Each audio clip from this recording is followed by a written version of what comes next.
శ్రీ గురుభ్యో నమః. శ్రీమాత్రే నమః. మా భక్తి టీవీని ప్రోత్సహిస్తున్నటువంటి మా ప్రేక్షకులందరికీ ధన్యవాదాలు తెలియజేస్తూ 15 సెప్టెంబర్ నుంచి 21 సెప్టెంబర్ వరకు గల కాలానికి రాశి ఫలితాలు ఎలా ఉన్నాయో తెలియచెప్పుకుందాము. ముందుగా గ్రహస్థితులు.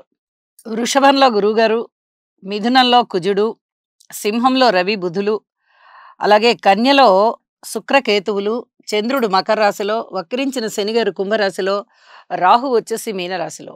వారాంతానికి వచ్చేటప్పటికి చంద్రుని యొక్క స్థితి మకర రాశి నుంచి మేషరాశికి వచ్చి ఉన్నది.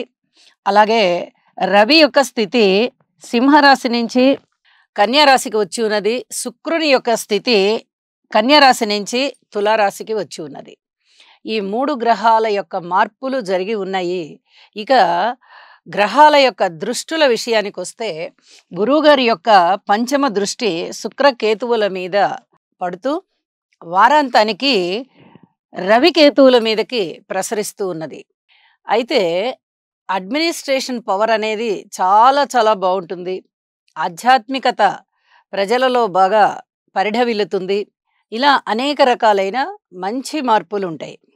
అలాగే ఇక్కడ శుక్రాచార్యుల మీద దృష్టి కూడా అలాంటిదే. ఆదాయానికి ఇబ్బంది ఉండదు, ఆరోగ్యానికి ఇబ్బంది ఉండదు, చక్కటి ఆలోచనలకు ఇబ్బంది ఉండదు. ఇలాగా ఇక్కడ కూడా చాలా మంచి మార్పుల్నే ఇస్తూ ఉన్నది. ఇక శనిగారి యొక్క దృష్టి రవి బుధుల మీద ప్రసరిస్తూ కొంచెం రాజకీయంగానూ ఇబ్బంది కలగజేస్తోంది. అలాగే అనారోగ్య సమస్యల్ని కూడా సూచిస్తోంది. ఇటువంటి పరిస్థితి కనిపిస్తూ ఉన్నది. ఇక శనిగారి యొక్క దృష్టి ఒక బుధుడి మీద మాత్రమే సంచరిస్తూ ఉంది వారాంతంలోకి వచ్చేటప్పటికి. మరి ఇక్కడ ఎలాంటి ప్రాబ్లమ్స్ ఏమన్నా ఉంటాయా అంటే మెడికల్ పరంగా చిన్నపాటి ఇబ్బందులు కనిపిస్తూ ఉన్నప్పటికీ మెడిసిన్స్ పరంగా ఈ అనారోగ్యం విషయంలో మటుకు ఇంకా కొంచెం అనారోగ్యం వెన్నాడుతూ ఉంటుంది.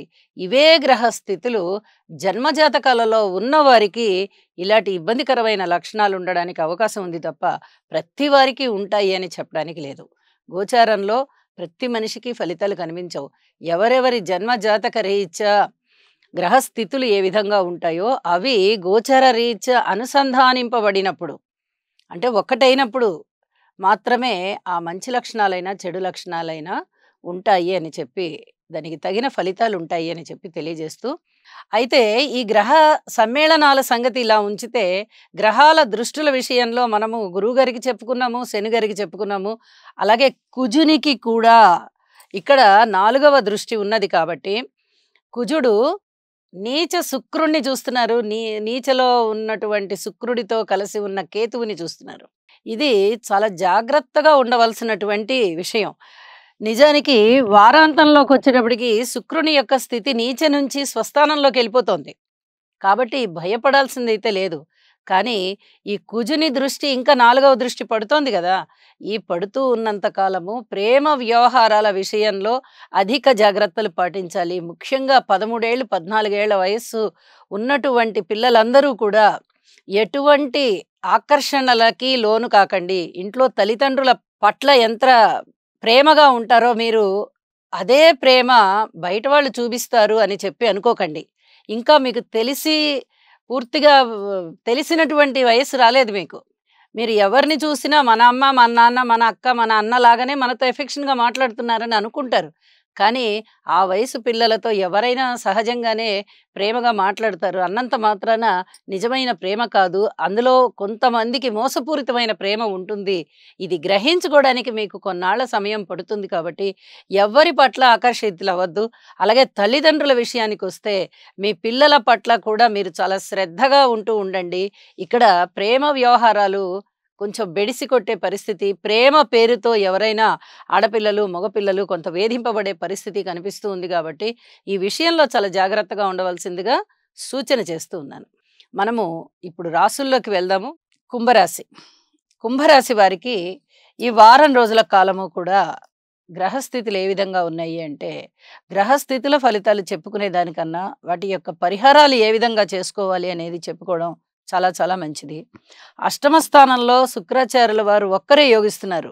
అయితే కుజుని యొక్క 4వ దృష్టి పడుతూ ఉన్న కారణం గాని, రాహు యొక్క దృష్టి పడుతూ ఉన్న కారణం చేత గాని ఆ యోగ బలం అనేది చాలా తక్కువగా కనిపిస్తూ ఉంది.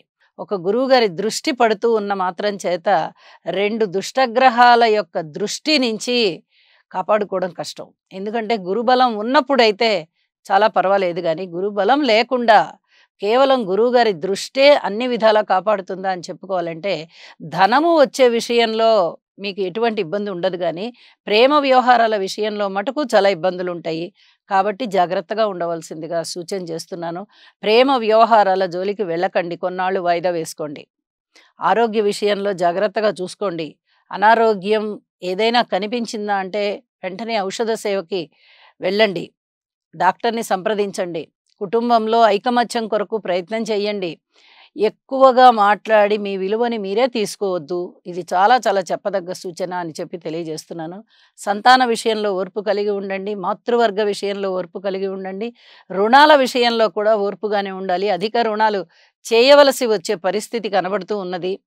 అలాగే కాస్త మానసికమైన వేదన కలిగేటటువంటి, ప్రశాంతత తగ్గేటటువంటి గ్రహస్థితులు కనిపిస్తూ ఉన్నాయి కాబట్టి, వీలైనంత వరకు దైవ నామస్మరణ చేయండి.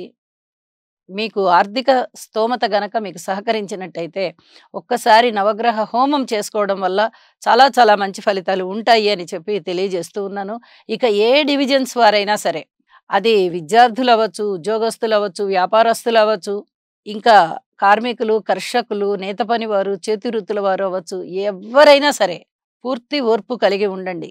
రాజకీయాల పట్ల కొద్ది జాగ్రత్త అవసరం. అయితే కొంచెం గ్రహస్థితులు బానే ఉన్నట్టుగా ఉంటాయి కానీ, మీరు అధిక ఉత్సాహం చూపించినట్టయితే అది కూడా వికటించేటటువంటి అవకాశాలు కనిపిస్తున్నాయి కాబట్టి, బావున్నది ఆటోమేటిక్‌గా అదే బావుంటుంది అనుకోండి. ఇంక మీరేమి దానికి మెరుగులు దిద్దొద్దు. ఇంక వేరే ఇతరత్ర ప్రయత్నాలు ఏమీ చెయ్యొద్దు అని చెప్పి తెలియజేస్తూ ఉన్నాను.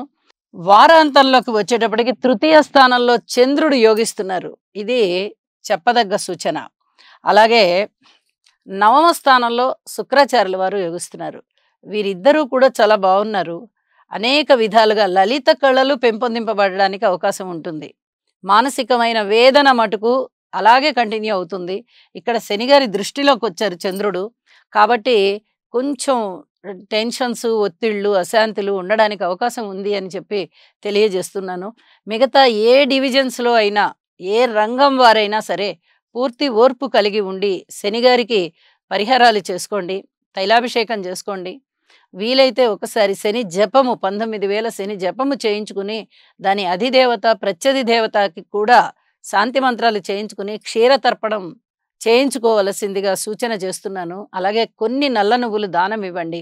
వీలైనంత వరకు దైవ ధ్యానం చేస్తూ ఉండండి. మీ కృషి మానకుండా ప్రయత్నాలు చేసుకుంటూ ఉండండి. ఎక్కువ ఆలోచనలకి తావు ఇవ్వవద్దు అని చెప్పి మరీ మరీ సూచన చేస్తూ నమస్కారం.